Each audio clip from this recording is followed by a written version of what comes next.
birth of television, and it's 50 years since the BBWS started. So in the adjacent building we have a little exhibition on the way with history of television, sets through the ages, and of course history of British fiction.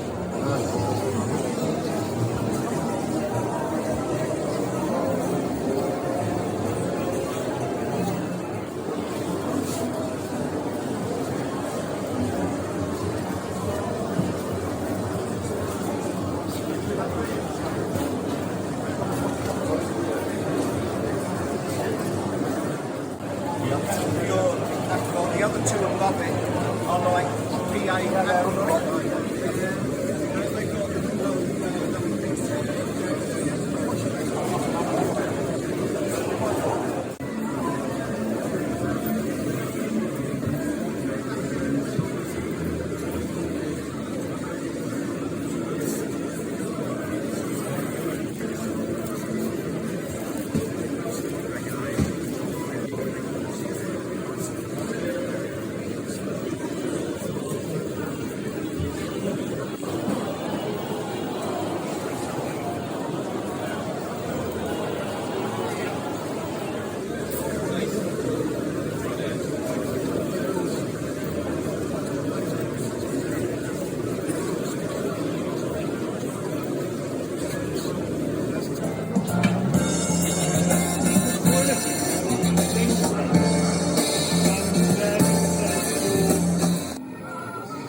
I think